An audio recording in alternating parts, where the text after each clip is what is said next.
சென்னை வண்டலூர் அருகே நாட்டு வெடிகுண்டு வீசி நடத்தப்பட்ட தாக்குதலில் திமுக ஒன்றிய செயலாளர் உயிரிழந்துள்ளார்.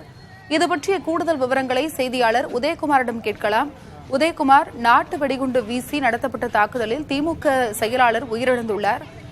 அங்கு தற்போதைய நிலவரம் என்ன? இது பற்றிய கூடுதல் விவரம் என்ன?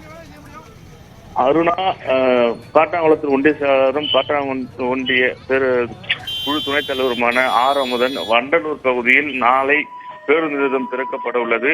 அந்த திறக்கப்பட ஏற்பாடுகள் குறித்து அங்கு பார்ப்பதற்காக தனது காரில் சென்றுள்ளார். அப்போது அங்கு மறைந்திருந்த மர்ம நபர்கள் அவர் கார் மீது நாட்டு வெடிகுண்டு வீசியுள்ளனர். கார் கண்ணாடி முடித்து சேதமடைந்துள்ளது. உடனடியாக கார் விட்டு இறங்கும் பொழுது அவர்கள் மறைத்து வைத்திருந்த கத்தியால் தலை மற்றும் கை கால் பகுதிகளை வெட்டியுள்ளனர். இது படுகாயமடைந்த அவர் உடனடியாக மீட்டு குரம்பேட்டை அரசு மருத்துவமனைக்கு எடுத்துச் சென்றுள்ளனர். அங்கு பரிசோதித்த டாக்டர் ஏற்கனவே உயிரிழந்ததாக தெரிவித்தனர். இதனையடுத்து அவரது உடலை பிரேத பரிசோதனைக்காக குரம்பேட்டை அரசு மருத்துவமனை வைக்கப்பட்டுள்ளனர்.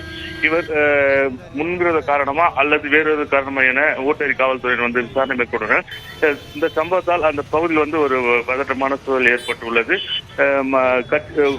திமுக கட்சி சார்ந்தவர்கள் உறவினர்கள் என அதிக அளவில் கூடியிருந்ததால் அப்பகுதியில் போலீசார் குவிக்கப்பட்டுள்ளனர். திமுக நிர்வாகி ஆராமுதன் சிகிச்சை பலனின்றி மரணமடைந்துள்ளார். உங்களுடைய கூடுதல் தகவலுக்கும் நன்றி உதயகுமார்.